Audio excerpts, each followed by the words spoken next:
Good morning everybody. Amazingly it's 20 past 10. We're going to leave the shelters where they are, which helps helps me to get going a bit quicker in the morning. It's kind of a good advantage not to be packing everything up, then I can get going. So the weather, as you can see, has changed again. The forecast last night was rain and wind and everything, and the forecast this morning is back to where it was originally, so relatively calm up there at the moment. So we're going to go for it up there, and then tomorrow we'll head back through the woods. So it's still going to be a 4-night trip, not 5 nights as originally planned. But if the weather had been awful, we would have gone through the woods tonight and it would have been a 3-night trip. So at least we've salvaged a night somewhere. Okay, well, we're heading up in between valleys here. So you've got Ben on the right in the mist, and then where we were yesterday down in those valleys to the left. But unfortunately the weather has changed again, and it's not raining so much, but it is very, very misty, damp. But the main thing is the breeze is picking up, and it's forecast for mid to high 30s climbing, and we're not going to be walking in that. It's too windy, to be able to properly walk in. So we're just going to get to the top, and then obviously you would go right for Benan, left to go around the other two, if you could do it. But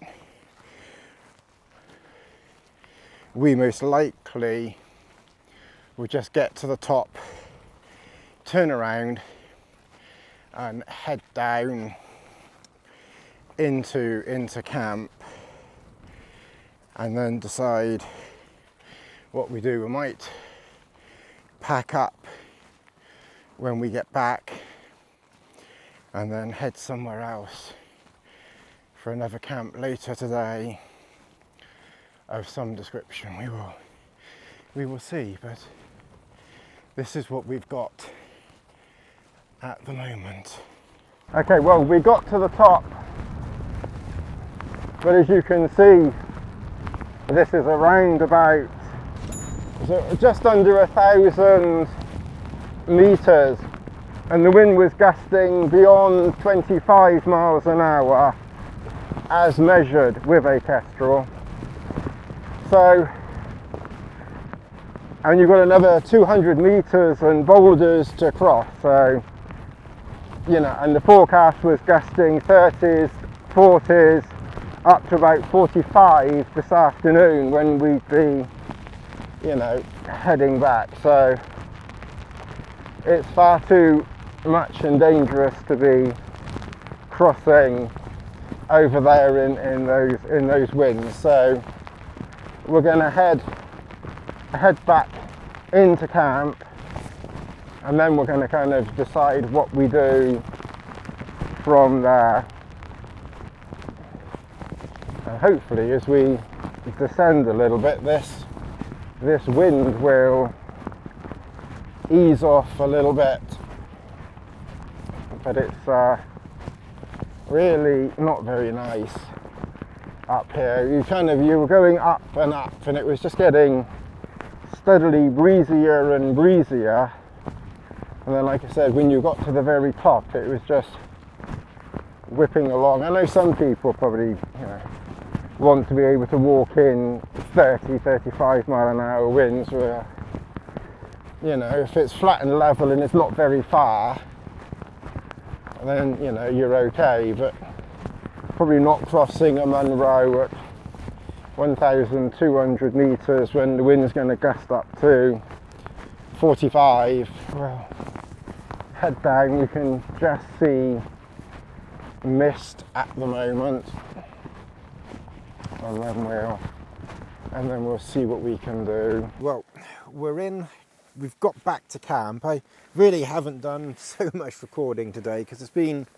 pretty miserable weather and you can't really see very much anyway, but we've got into camp. But as you can see, we've packed everything up. Oh me, I'm just waiting on Mr. Slow Coach. That's normally me that's slow, to be honest. So we're not in any rush anyway. We've got plenty of time, but I must admit, it's normally me that's super slow. So it's good that Chris is taking his time, to be honest, because he's always waiting. He's always waiting for me. So we're packed up. We've got most of our stuff put away. I've put my waterproof trousers on, and I've taken my main trousers off, and I've put them in the pack. I've put them at the top of the pack. It's pretty much a waterproof pack. So, and I must admit, I meant to put my insulated jacket inside the interior waterproof thing with the sleeping bag, but I was wearing it, put everything away, and then I still had it on. So I've put my insulated jacket on the top as well, but you know, like I said, luckily it's a waterproof pack, so I'm not worried about that. That's fine. I've just got to collapse the cricket down, and like I said, this is what it's just oodles of space in here, and we're very, very well protected. I'm not exactly sure what the plan is. I think we're heading up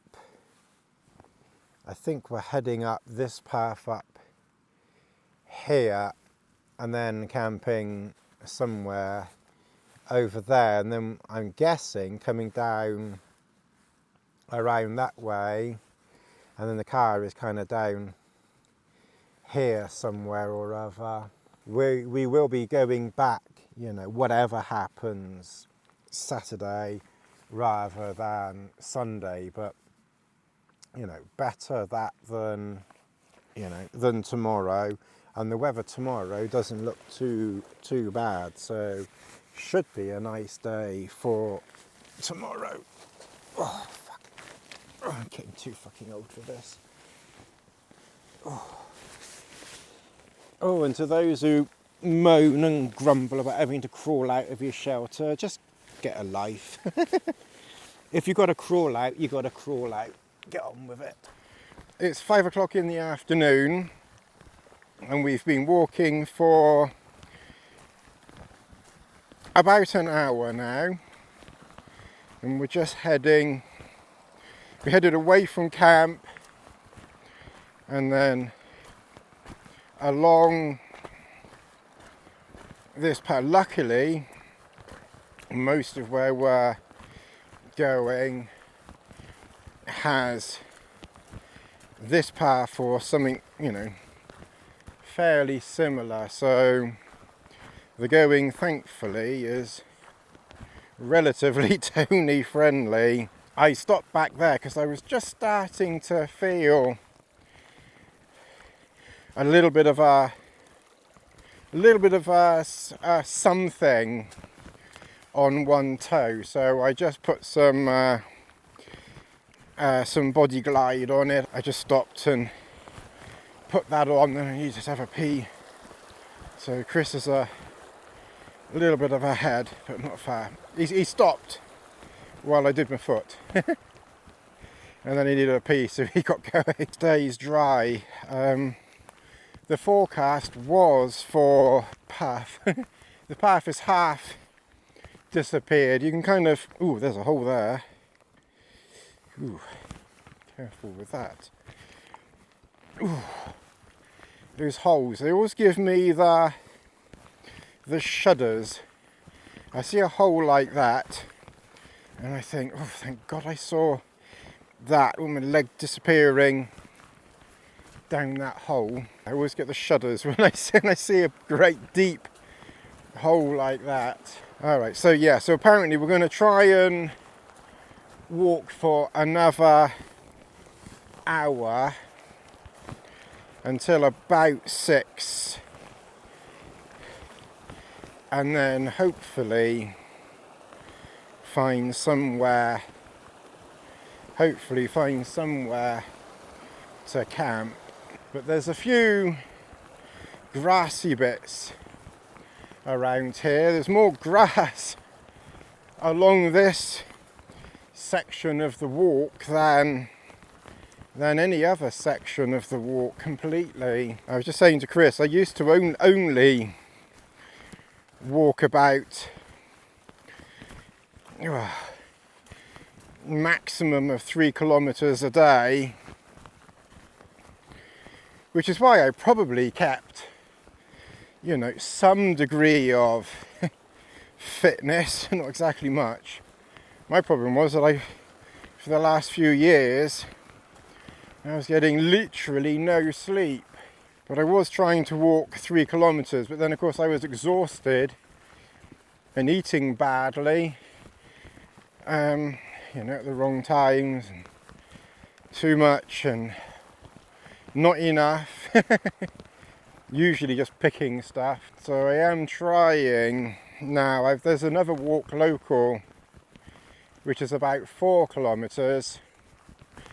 So I'm tending to do that one as well as the 3 kilometer walk. So in other words, I'm doing about 7 kilometers a day at home on average. Well, it's not really much more, to be fair, but and there are some days when I don't do that much. Taking it fairly sensibly and steadily with exercise and trying to be good with food. I'm not just going to start running marathons and, you know, eating everything absolutely perfect, or this diet or that diet.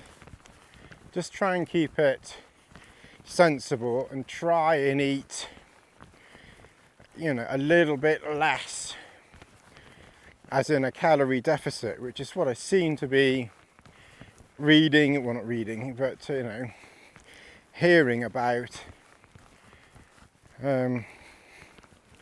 I'm just going to do it really slowly, because otherwise all I hear these days is people my age in their 50s and 60s just dropping dead all the time. I mean, I like cricket, and what was it, earlier this year, last year, Shane Warne, who was only how old is he, mid-50s or something? Isn't that old? And he was doing some weird diet or some other. I think he probably went out with a bang, because I think he was having a massage with three masseurs at the time. So he probably went out a happy man. But I'm not sure that, you know, going absolutely mad on these diet and exercise regimes is necessarily the healthiest of options. Anyway, we're not really catching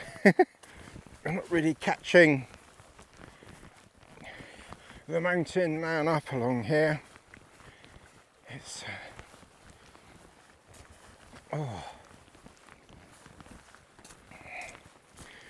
So the plan, we will be doing one day less than originally planned. We were originally going to do 5 nights, but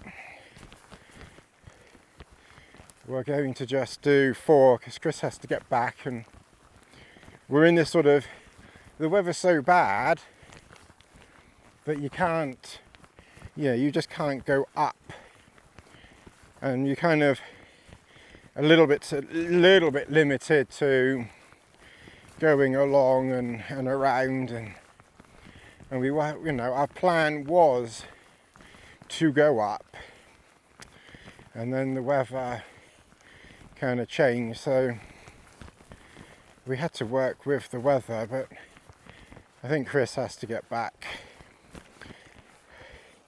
I could stay out the 5th night myself, but I do, it's not as if I don't do very much camping, so, and it's a long drive to get back, so I'm just as well off heading down south and then do something again in a few weeks down south. Probably get back down to Dartmoor for a few days. I've got that Durston that Chris has borrowed from my friend, so I'll take that back with me. I think it's safe to say that Chris still prefers the Trail Star and many other things to the Durston, but I'm not going to put words in his mouth. Look at that funny little tiny meandering stream coming down there, and then like a big pool thing there. I think the plan is to kind of get some walking in today, so we're not having to rush and do too much tomorrow, so that then tomorrow we can get fairly close to the cars tomorrow night, get to Braemar lunchtime. But you'd be lucky to get lunchtime with me packing up. I'm not the quickest, although I did get everything packed up here within the hour, give or take. Don't like packing up, I must admit. I like making home and then leaving the tent there, or staying in the tent.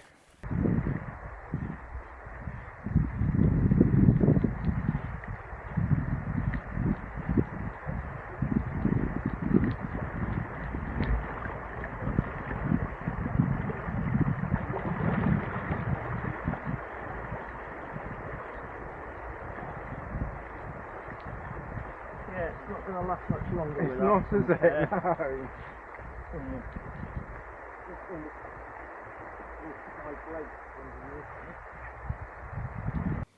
Well, good evening everybody. The time is quite late. Well, not that late, but 8:20. We got into camp around about just before 7, but just down there. And we thought this is a nice spot, but then we noticed that it was kind of like below the stream and it was raining.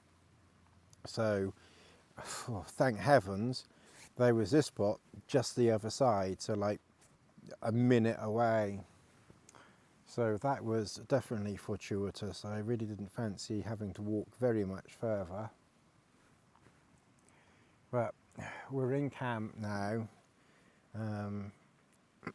So Chris is now using the Solo Mid XL. Switch back to that. He just used the Durston because I borrowed it from a friend, and then I kind of brought it up for him to have a look at. But pretty tired now, I must admit. My head's spinning a little bit. I think I need to get the cooker on and have a cup of soup and just try and get a little bit of food and energy in me, and hope this head clears. It's been quite a long day. We didn't get going, well, actually we were gone by 11. We were gone about 11, and then we went up the top, and of course it was really, really windy, so we came back down again. So I don't know how many kilometres we did that walk, and then we came down, and then we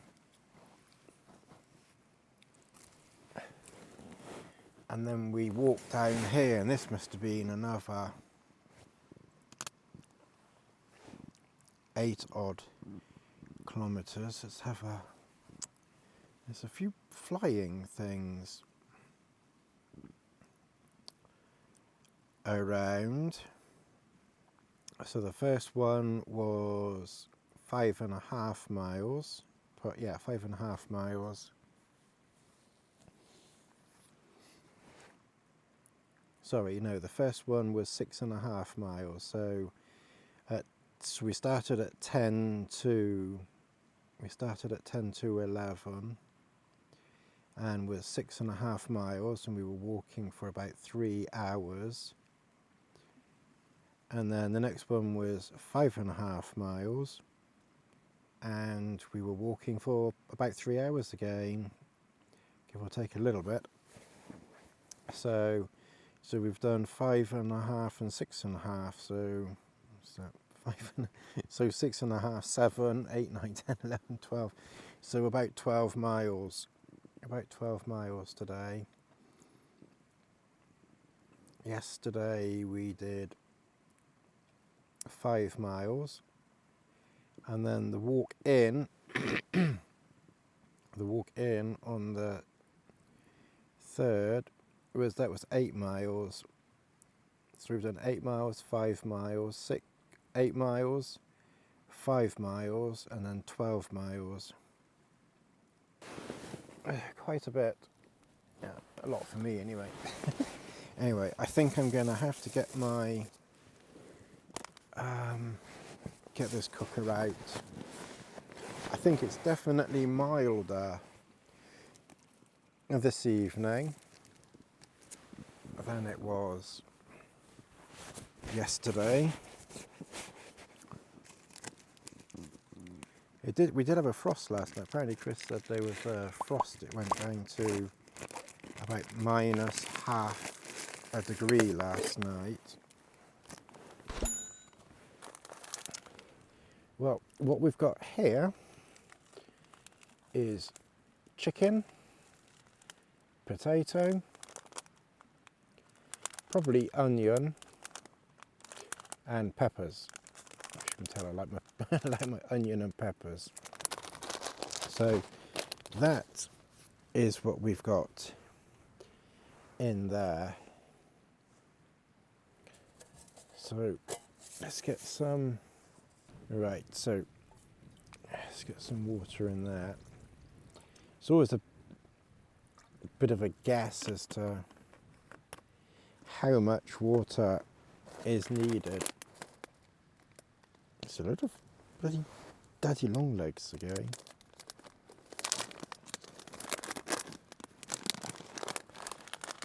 So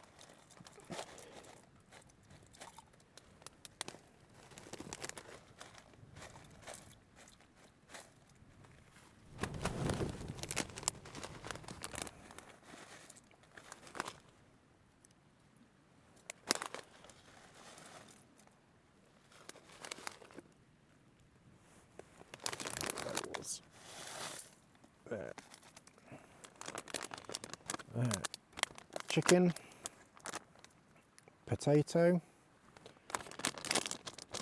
and veggies.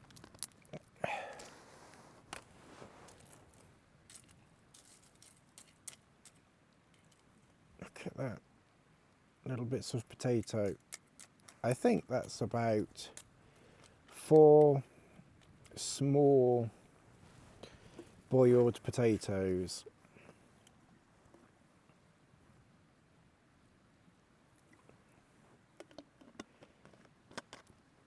Okay. All right. Now we've got some heat in that, so let's see what that comes out like. Well, you need to watch my live stream that I did the other day to kind of get a little bit more of a backstory to what happens next. But basically, the winds picked up and Chris came over and said he wasn't going to get any sleep and we're going to have to move. So we ended up about 10 o'clock at night packing up, and we were gone by 11 o'clock, and we were walking down the valley for about an hour, a kilometre. Didn't seem to go very far in an hour, but luckily we found a building, an old hunter's hut, and we set up camp around that. I might say a bit about it in the next video, probably, as we escape the wind. But like I said, check out the live stream for a bit more information on what happened. It was kind of a case of I was quite happy eating, and then we had to get moving, so I didn't do any recording of packing up, moving and pitching at midnight. It was pretty tired and hectic. But if you've got this far, as always, anyone who gets to the end of my videos, you always help the absolute most. Liking is a very big bonus, so please always do try and like the video and comment. Interaction also helps. Anyway, I will see you in the next part, which is going to be part 4, and there's probably a part 5, and there's also going to be at least 1 or 2, maybe 3 parts. We'll kind of see how the timing on them goes, of Chris talking about his kit, the Durston and camera stuff. So I'll get that up together, in the foreseeable near future. Anyway, I'm gonna carry on eating that food there. Well, imagine eating something nice and tasty, and I'll see you in the next video. Thanks very much for watching.